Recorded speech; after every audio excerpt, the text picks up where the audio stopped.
Alors, bonjour tout le monde, je suis professeur Abed et je vais vous parler ce soir de la physiopathologie de la thermorégulation et juste après, nous allons voir la physiopathologie de la dénutrition. Donc, je vais commencer le cours et si vous avez des questions, vous pouvez me les poser, on pourra y répondre à la fin. Voilà.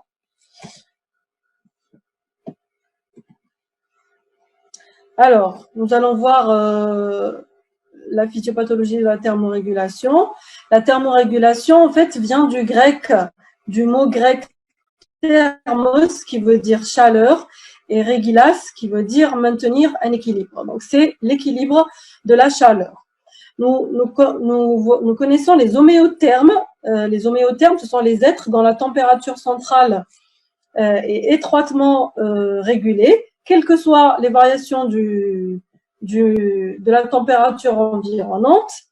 Les poikilothermes, ce sont les êtres dont la température centrale va varier en fonction de la température du milieu ambiant. Et les animaux hibernants, ce sont les êtres qui sont capables de réguler et ou d'abandonner toute régulation de leur température.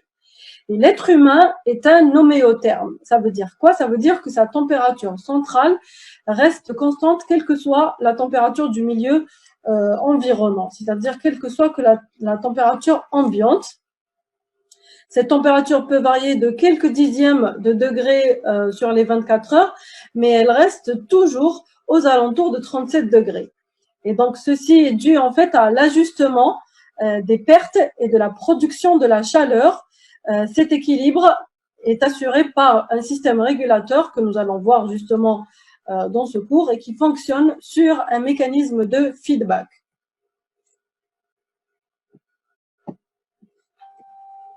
Alors, petit rappel physiologique, le corps humain possède deux compartiments caloriques. Un compartiment central où le noyau, c'est toutes les viscères, sont trois intra-abdominaux, intrathoracique, le cerveau et tout ça. Et ici, dans le noyau, la température centrale est constante aux alentours de 37 degrés. Pourquoi? Pour maintenir l'équilibre de ces organes. Et puis, on a la périphérie, qui est constituée principalement par les téguments, les muscles et la peau, qui constituent 45%. À ce niveau-là, la température peut varier de 2 à 4 degrés par rapport à celle du noyau. Ça, c'est le tampon thermique. Donc, c'est là où se fait les déperditions ou le gain de chaleur pour toujours garder le noyau aux alentours de 37 degrés. Et plus on s'éloigne du noyau, plus la température va baisser jusqu'à 33 degrés au niveau périphérique. Donc, la thermorégulation englobe tous les mécanismes qui permettent de maintenir l'organisme à une température idéale, constante, qui est de 37 degrés, afin de faciliter les réactions enzymatiques et biochimiques nécessaires à la fonction cellulaire. Il faut savoir que la température est un facteur très important dans les activités biologiques cellulaires, en particulier la vitesse des réactions enzymatiques. C'est pourquoi il est très important de garder la température centrale autour de 37 degrés. Et ça, justement, c'est le but de la thermorégulation. Donc, il faut toujours garder la température centrale autour d'une valeur de référence qui est de 37 degrés, et ce, malgré les variations de la température de l'environnement ou la température périphérique. Et donc, pour permettre une température dans le noyau, on l'a vu, les organes situés à l'intérieur de la cavité thoracique, abdominale et crânienne. Alors, comment se fait cette thermorégulation? Par un équilibre parfait entre production de la chaleur, qui est la thermogénèse, et perte de la chaleur, c'est-à-dire la thermolyse. Comment se fait la thermogénèse? Donc, nous avons plusieurs moyens pour gagner de la chaleur et d'autres moyens en contrepartie pour perdre de la chaleur. Et c'est le sang, le milieu sanguin, donc, qui permet le transfert de cette chaleur entre l'intérieur du corps et la surface pour permettre l'adaptation. Donc, la thermogénèse, c'est-à-dire comment on va gagner de la chaleur, soit au repos par la thermogénèse chimique, c'est-à-dire par augmentation du métabolisme de base, en particulier la dégradation des graisses brunes qui permet de produire jusqu'à 56% de la chaleur, par les contractions musculaires involontaires, c'est-à-dire les frissons, qui permettent aussi de gagner de la chaleur, puisque c'est un exercice musculaire. Et puis, le contrôle hormonal par les hormones qui augmentent le métabolisme et donc produisent de l'ATP et donc de la chaleur. À l'effort, c'est l'exercice musculaire qui permet, lui, de gagner beaucoup de chaleur, jusqu'à 90%, qui est un moyen très efficace de gagner de la chaleur. C'est pour ça que quand on a froid, le fait de bouger, de bouger ses muscles, donc ça permet de nous réchauffer. En contrepartie, on a la thermolyse. Comment le corps va perdre de la chaleur? Il faut savoir que la température se déplace selon un gradient de concentration des régions les plus chaudes vers les régions les plus froides. Et ça, à travers 4 mécanismes: la conduction, la convection, l'évaporation et la radiation. La radiation permet 60% des échanges de chaleur avec l'environnement, d'accord, en conditions de neutralité, et ce par l'émission d'un rayonnement électromagnétique, comme les rayons du soleil, qui permettent de réchauffer. La convection, ici, c'est 15% des échanges entre l'organisme et le milieu environnement, et ça se fait avec un fluide en mouvement, comme l'air conditionné, l'air ventilé, la climatisation, et qui est donc un mode d'échange entre le noyau et l'écorce grâce à la circulation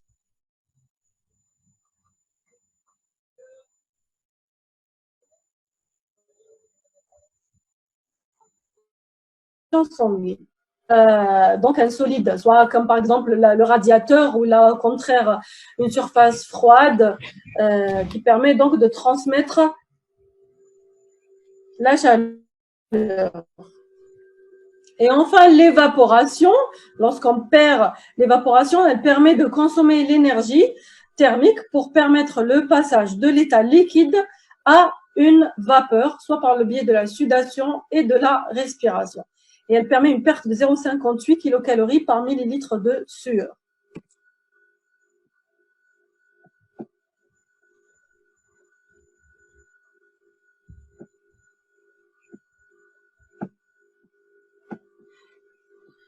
Donc voilà, soit par rayonnement, soit par contact direct avec une surface, soit par convection, et donc c'est le mouvement d'air, l'air ventilé ou autre, et soit par évaporation. Quels sont les composants du système de thermorégulation? Donc la thermorégulation nécessite un système assez complexe qui est fait par des capteurs spécifiques en périphérie qui vont envoyer l'information. Ce sont les thermorécepteurs qui permettent donc, eux, de capter la température. Ces thermorécepteurs vont envoyer l'information vers des centres régulateurs. Ce sont les centres d'intégration. C'est là où se fait donc l'intégration de l'information. Et enfin, les effecteurs protecteurs qui vont dissiper la chaleur.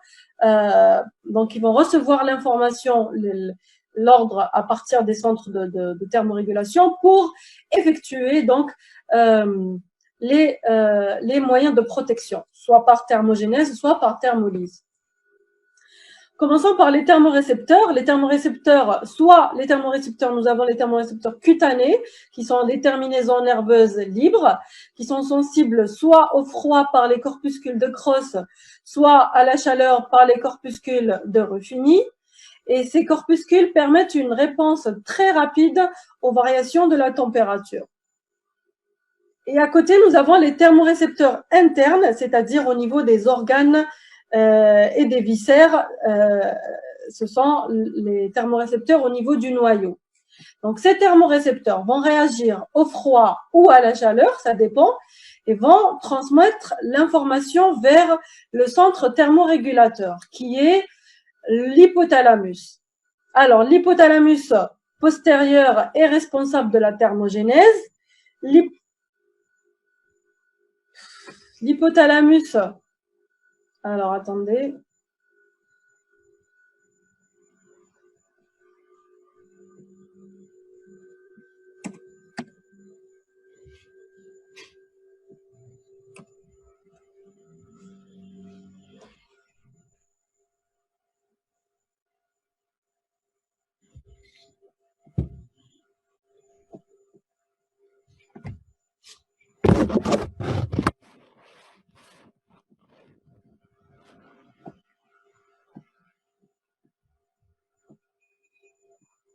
Est-ce que, Mazoni, est-ce que vous êtes accepté?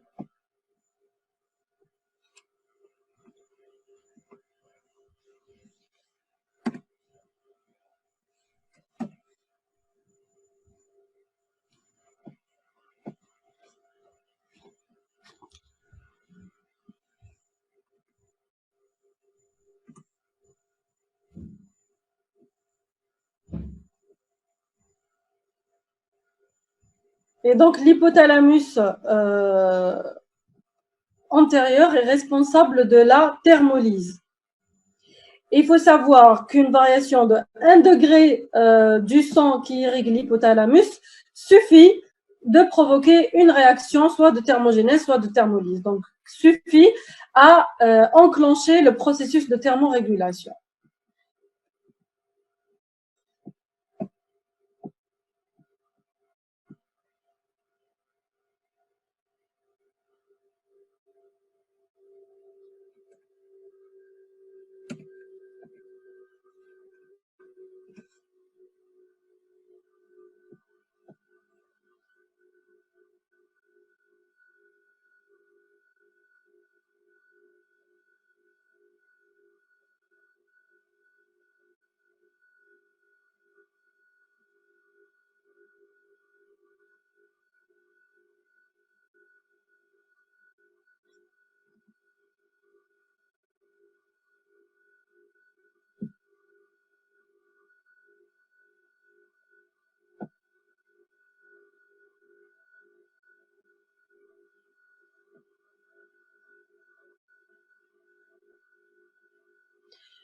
En ce qui concerne les efférences,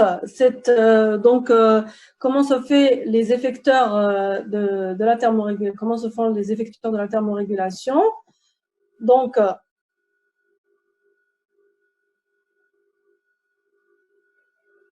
le système nerveux sympathique, lui, est stimulé par le froid. Il va entraîner une vasoconstriction pour éviter les pertes de la chaleur, pour que la chaleur reste emmagasinée, une piloérection, et il va augmenter la dégradation des graisses brunes. Et ceci, donc, va permettre de diminuer la thermolyse et d'augmenter la thermogénèse. Par contre, le système nerveux parasympathique, lui, il est stimulé par la chaleur. Il va entraîner une vasodilatation et une sudation, et donc il augmente la perte de chaleur. Et à côté de ça, nous avons les réponses comportementales qui sont les plus efficaces. C'est la position, le fait de s'habiller, de se nourrir ou de faire de l'exercice, comme on l'a vu.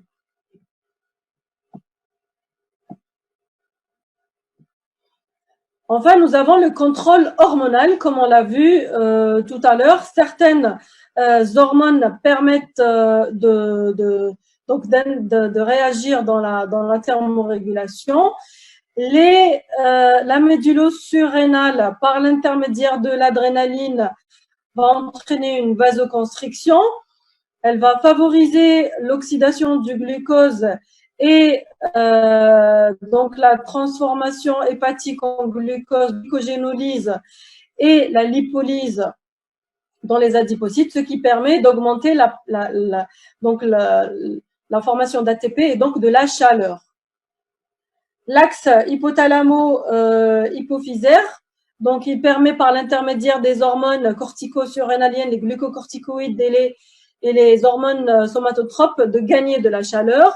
La thyroïde aussi par l'intermédiaire des hormones thyroïdiennes qui augmentent le métabolisme de base et donc permettent de produire de la chaleur et donc d'augmenter la production de l'ATP et de la chaleur. Il faut savoir que ce contrôle hormonal agit en synergie avec les sympathomimétiques qu'on a vu tout à l'heure. Mais à l'état physiologique de base, il y a quand même des variations de la température au cours de la journée. On peut avoir des variations de 1 degré, soit en plus, soit en moins. Au cours du cycle hormonal, où on a une augmentation de la température de 0,5 degré à la phase progestative. Lors de l'exercice musculaire, on a aussi une augmentation de la température. Lors de la digestion, chez le nouveau-né et le nourrisson, il peut y avoir une variation de la température en baisse. Maintenant, on va voir les principaux stades de thermorégulation. Alors d'abord, l'hyperthermie. Alors l'hyperthermie est un trouble grave de la thermorégulation. Donc, c'est quoi l'hyperthermie? C'est l'augmentation de la température centrale au-dessus de 38 degrés. Il faut savoir qu'à partir de 42 degrés, le pronostic vital peut être mis en jeu.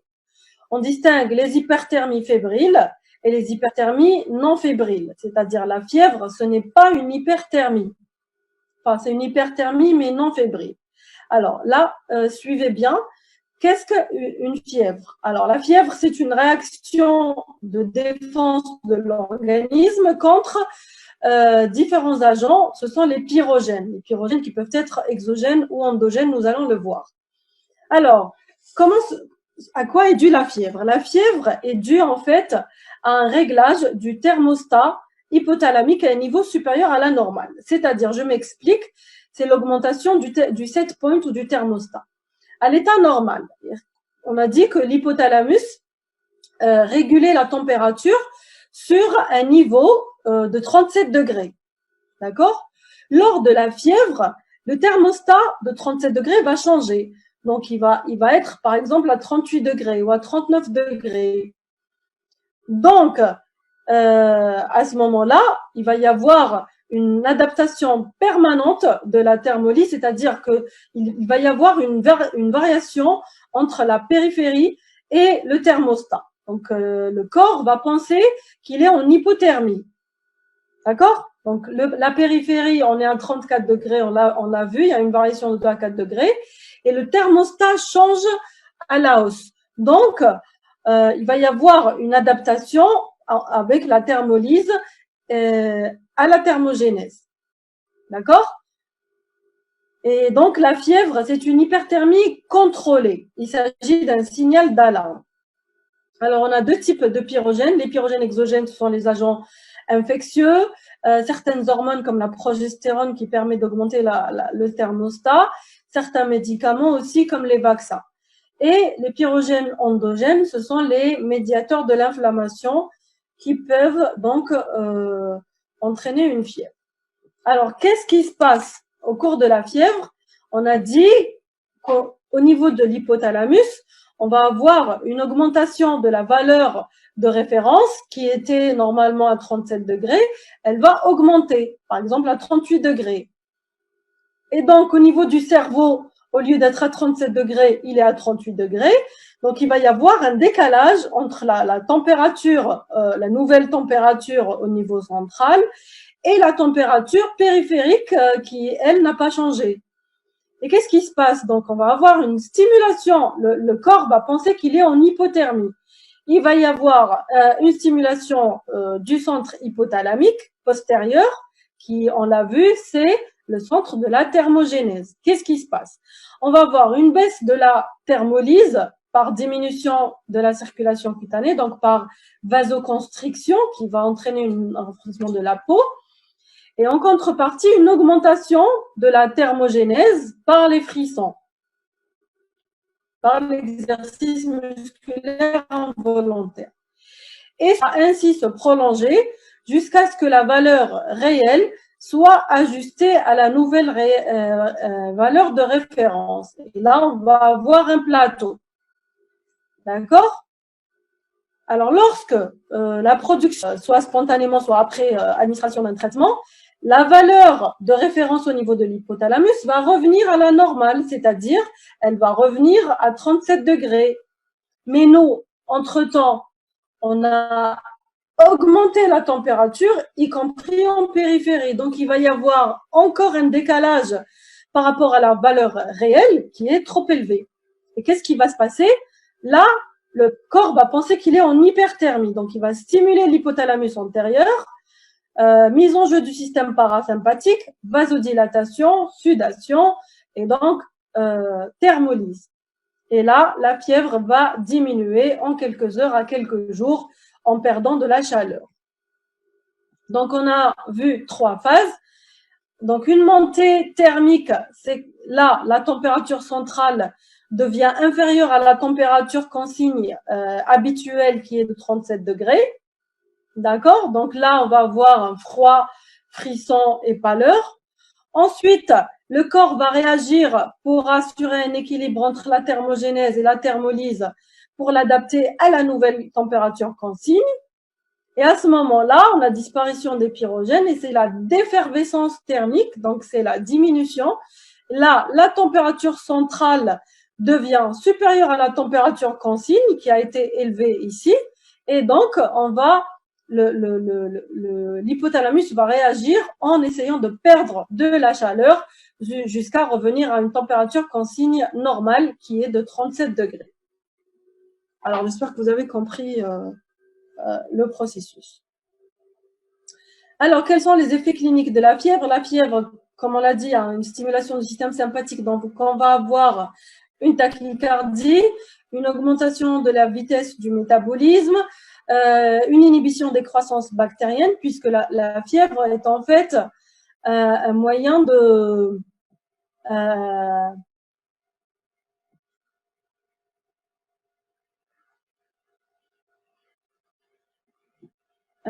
gagner de la chaleur.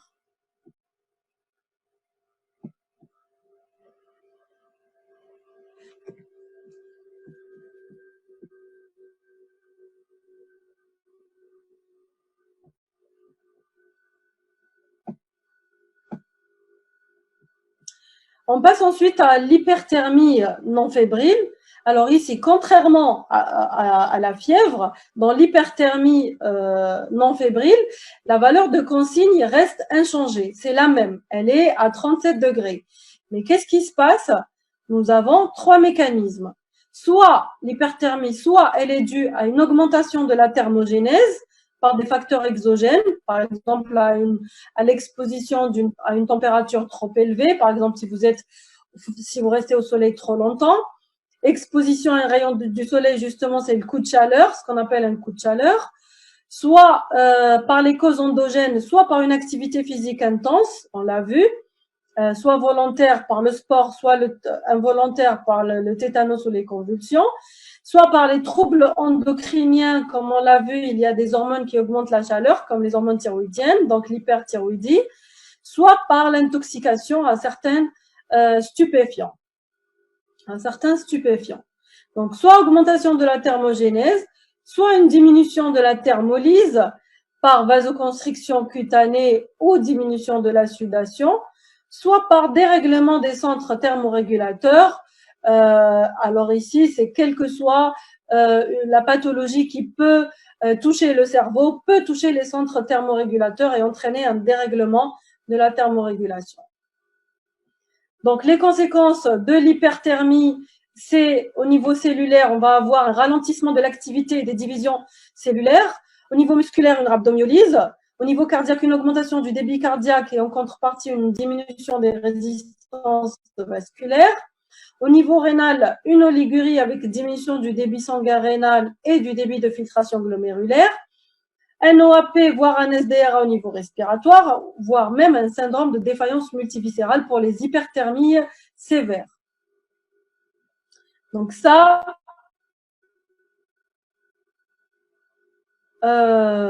c'était donc pour l'hyperthermie. Donc en ce qui concerne l'hypothermie, c'est une diminution de la température centrale inférieure à 35 degrés. Elle peut être légère entre 33 et 35 degrés, modérée entre 28 et 32, et sévère pour les températures de moins de 28 degrés. Et là, il y a mise en jeu du pronostic vital. Alors, l'hypothermie accidentelle par exposition au froid, c'est la plus fréquente, c'est l'étiologie la plus fréquente. En contrepartie, on peut voir l'hypothermie provoquée, soit thérapeutique, au cours de certains actes chirurgicaux. Thérapeutique, c'est quoi? C'est lorsqu'on a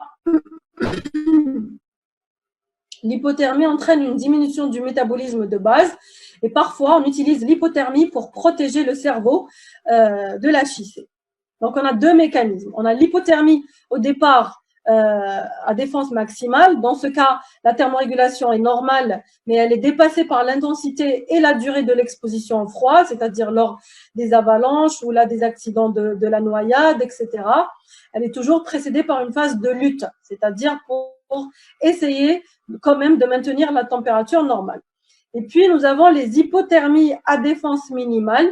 Ici, c'est la thermorégulation qui est perturbée, soit au niveau central, donc soit atteinte de l'hypothalamus, soit une hypothyroïdie, c'est-à-dire les hormones thyroïdiennes ne peuvent plus gagner de la chaleur, soit chez le vieillard par donc abolition des effecteurs, le muscle. Chez les vieillards, nous avons une diminution des réserves musculaires, et comme on sait que les efforts musculaires gagnent de la chaleur, donc voilà. Et chez le nouveau-né, on sait tous que les nouveau-nés sont très exposés à l'hypothermie en raison de leur surface corporelle plus importante. Donc, dans l'hypothermie, quand il y a une hypothermie, les thermorécepteurs vont envoyer un message à l'hypothalamus qui va diminuer la thermolyse et augmenter la thermogénèse pour essayer de gagner des degrés. Donc, on va avoir une vasoconstriction périphérique dans le territoire cutané qui permet d'emmagasiner la chaleur et une augmentation de la production de la chaleur. Donc, voilà, les thermorécepteurs vont envoyer un signal au cerveau au niveau de l'hypothalamus. On va avoir une vasoconstriction, les frissons qui permettent de gagner de la chaleur. Au niveau des surrénales, une sécrétion des hormones donc corticosurrénaliennes, l'adrénaline qui permet d'entraîner une vasoconstriction, et les hormones thyroïdiennes qui permettent d'augmenter le métabolisme de base et en particulier la lipolyse et la dégradation des graisses brunes. Alors, l'hypothermie va évoluer en deux phases. D'abord, la phase de compensation, c'est-à-dire pour des températures entre 33 et 35 degrés, on va avoir des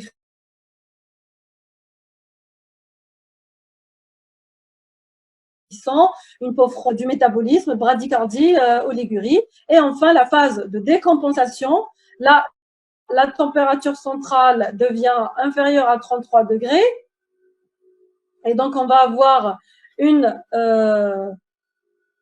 rigidité musculaire, des troubles de la conscience, un ralentissement du rythme respiratoire, une bradycardie, arythmie, et là, c'est la phase vraiment de gravité, jusqu'à la mort, l'état de mort apparente. Donc, en conclusion, la thermorégulation fait intervenir un très grand nombre de fonctions physiologiques et comportementales, on l'a vu, pour pouvoir maintenir la température stable, constante, aux alentours de 37 degrés, indépendamment, donc, quelle que soit la température du milieu extérieur. La thermorégulation a un grand intérêt, elle joue un rôle important dans l'équilibre métabolique, dans les fonctions cellulaires et les réactions enzymatiques, grâce à une stabilité thermique qui doit toujours être aux alentours de 37 degrés. Alors voilà, en ce qui concerne la thermorégulation, je ne sais pas.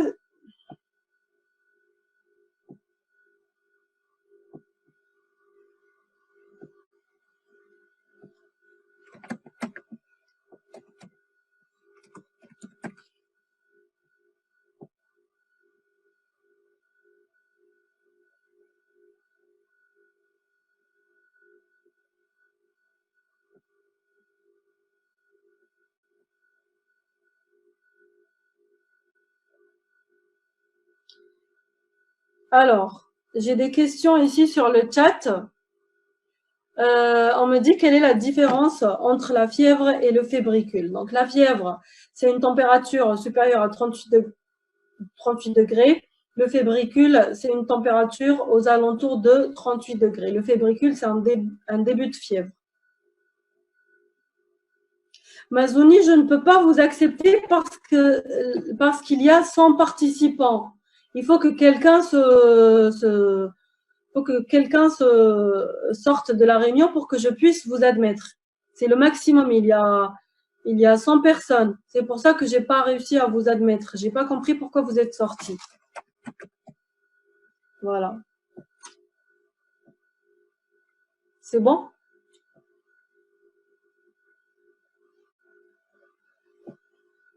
Mazouni, est-ce que c'est bon?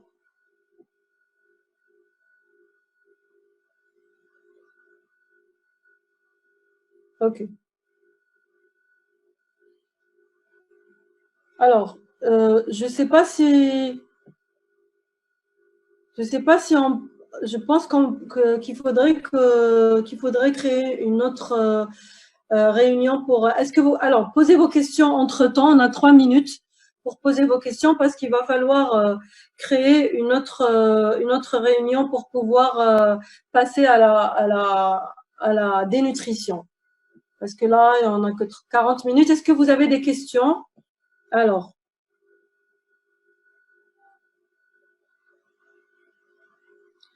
Alors, lors de la fièvre, ok, il y a quelqu'un qui n'a pas compris le mécanisme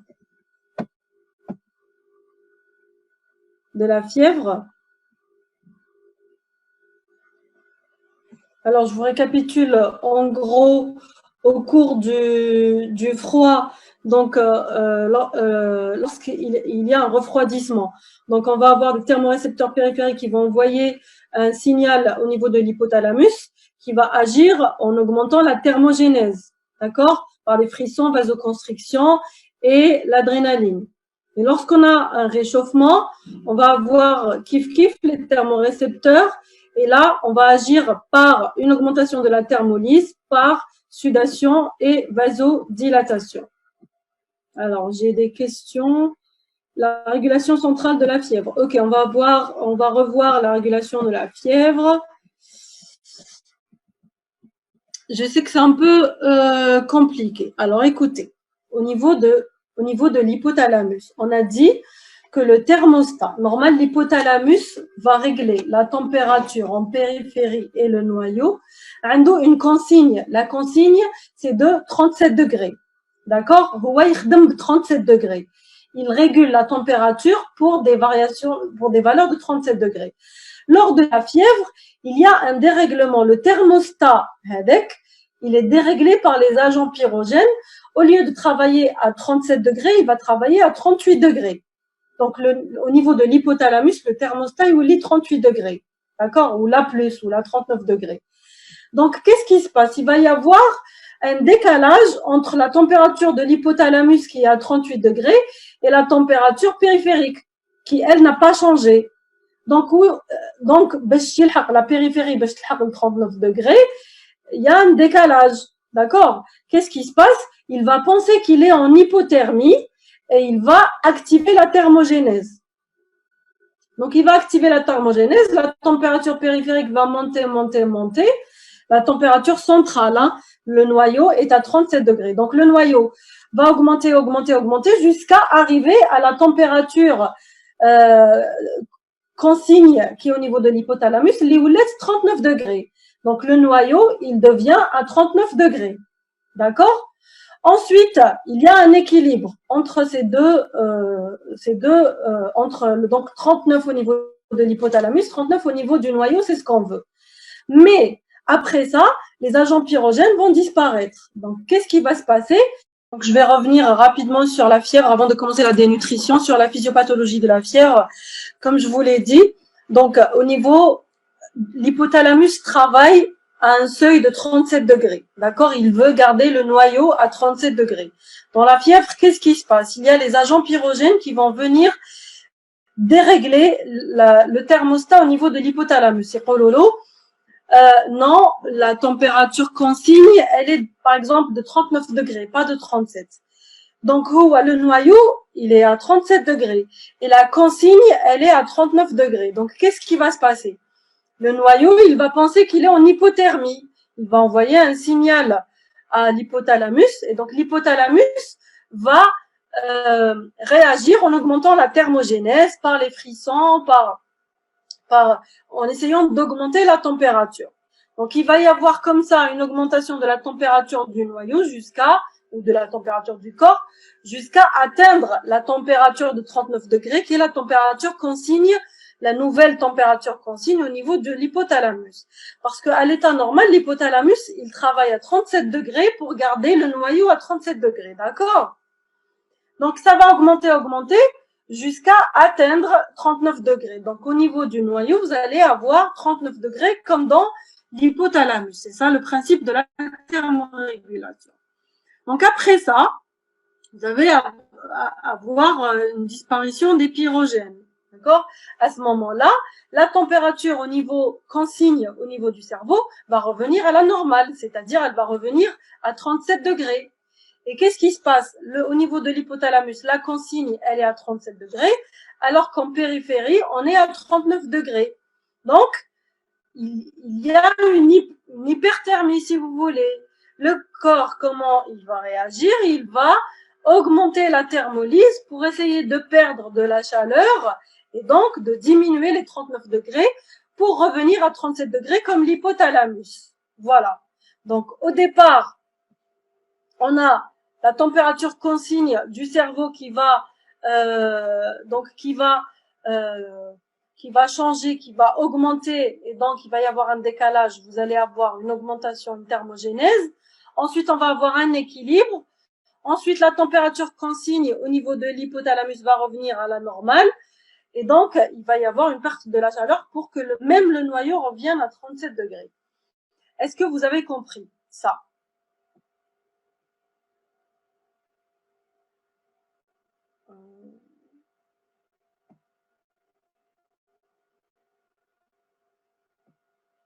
Dites-moi en message si vous avez compris ça.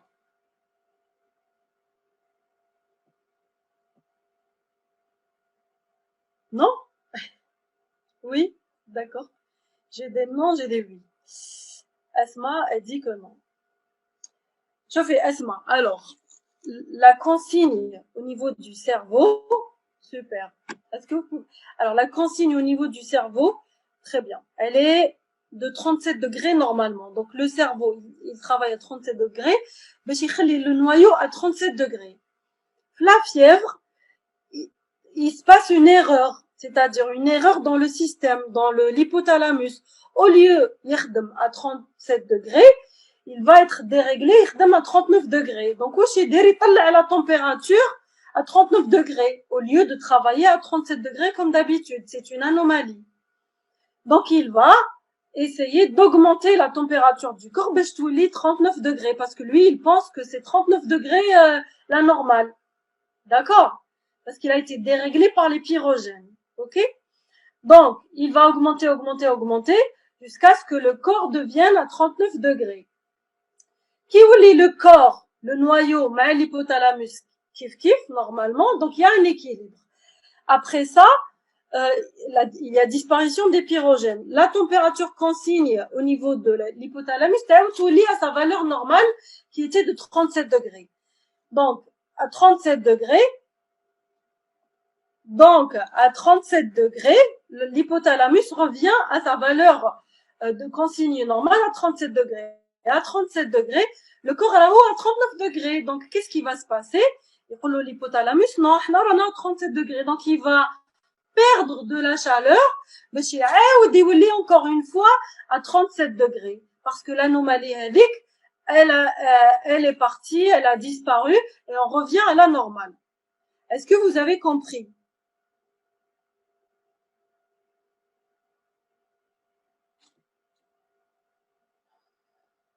Voilà, j'espère que... Ok, super. Alors, pour ceux qui n'ont pas compris, j'ai la majorité ici qui ont compris, je peux vous donner mes coordonnées, vous pouvez venir me voir ou là m'appeler, ou là vos collègues peuvent vous expliquer. Voilà.